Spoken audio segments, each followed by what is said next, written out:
All right, food lovers, kitchen warriors, and wellness seekers. Let's settle one of the most sizzling debates in your pantry. Cow's ghee or seed oil? Which ones are the healthy heroes and which ones are the sneaky villains? Hello, I'm Dr. Neha Garg here, a functional nephrologist and an Ayurvedic health counselor, and today we are diving deep into the world of cooking fats, their nutrition, their health effects, what and when to use. You will also find a free handout in the description section to help you choose better. Some quick oil facts first. Globally, palm oil is the king. It is cheap, stable, and widely used in food industry as well as in manufacturing industry. The annual production of palm oil should weigh approximately the same as 14 million elephants. And soybean oil, it is close behind and follows palm oil in terms of production and popularity. Next fun fact is that canola is actually not a plant or a seed. Canola is actually an abbreviation for Canadian oil low acid. It is produced from a genetically modified rapeseed, which is low in erucic acid, which is mildly toxic. Let's move on to the types of fats that you should know about. First is saturated fats, which are solid at room temperature, like coconut oil, palm oil, ghee, butter. These raise LDL and they increase the risk of coronary plaques. Second are unsaturated fats, which are liquid at room temperature and are heart friendlier. They come in two varieties. One is the monounsaturated fats, which our bodies can generate to some extent. We can also get them externally from olive oil, canola, avocado, peanut, and sesame oils. Next is PUFAs or polyunsaturated fatty acids, which cannot be produced by the body, and thus they are also called essential fats. These are the omega-3s, which are anti-inflammatory and are needed for brain, heart, and joint health, and the omega-6s, which are essential for wound and skin healing. But too much of omega-6s can cause inflammation. We will review the oils in details now. Number 1 is cow's ghee, grandma's golden liquid. It is 99.8% fat, meaning it's a pure fat with no water content. It is mostly saturated fat, but it is packed with fat-soluble vitamins like vitamin A, D, E, and K, and also butyric acid. Butyric acid is a colon healing and inflammation busting compound that improves irregular digestion and irritable bowel symptoms. Ghee has a high smoke point, which makes it perfect for frying those puris and cutlets. Ghee may be gut healing, but as a saturated fat, it is not heart healthy, so use in moderation. Second is the palm oil, the workhorse. It has a 50-50 ratio of saturated to unsaturated fats. It is cheap, heat stable, with a long shelf life, but minimal nutrition. Whatever beta-carotene is present is stripped away during the refining process.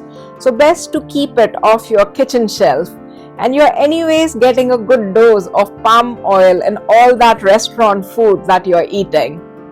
Third is sesame oil, the Ayurvedic underdog. It is loaded with vitamin E, antioxidants like sesamol and sesamine, which make it heart healthy. It is heat stable and flavorful, great for stir fries. But it also has a large content of omega-6, the pro-inflammatory PUFA, so enjoy in moderation. Next are the peanut and the soybean oils, the fry guys.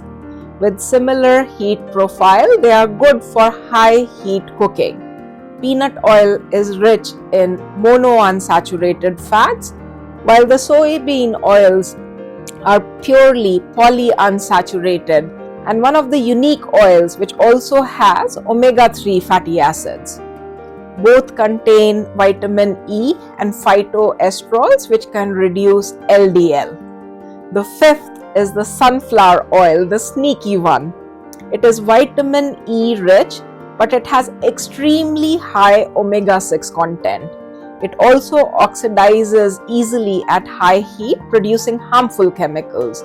So the verdict, skip it. It's too unstable and pro-inflammatory. Last are the olive oil and the canola oil, the Mediterranean and the Canadian marvels. Extra virgin olive oil is loaded with heart-loving antioxidants and polyphenols, but these are very heat sensitive. So this has to be used raw or lightly sauteed only.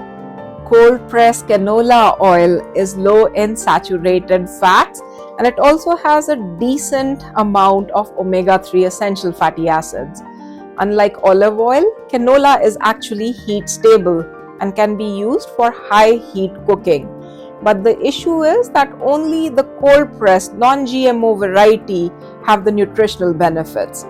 Most commercial brands are produced from the genetically modified seeds, which are highly processed, and the extra nutrition gets stripped off during this processing. This brings us to the final verdict. Don't forget to check out the free handout given in the description section below.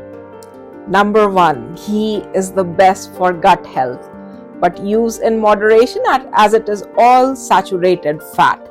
Second, the best all-rounder is the cold-pressed non-GMO canola oil. After this, soybean oil is the next contender for everyday cooking. Best for high heat are soybean oil and peanut oils. Best flavor booster with benefits is the sesame oil with its high antioxidant content. The heart hero, which can only be used raw, is the extra virgin olive oil to be drizzled over your salads and dips. The two oils which are best avoided are the palm oil and the sunflower oils. Bottom line, mix it up. No oil is perfect. Rotate based on your cooking styles and your health goals. And always check the label. Cold-pressed, unrefined and non-GMO versions pack more nutrition and hide fewer chemicals. If you found this useful, don't forget to hit the like and subscribe button. Till next time, stay smart, stay healthy and cook like a conscious foodie. Namaskaram.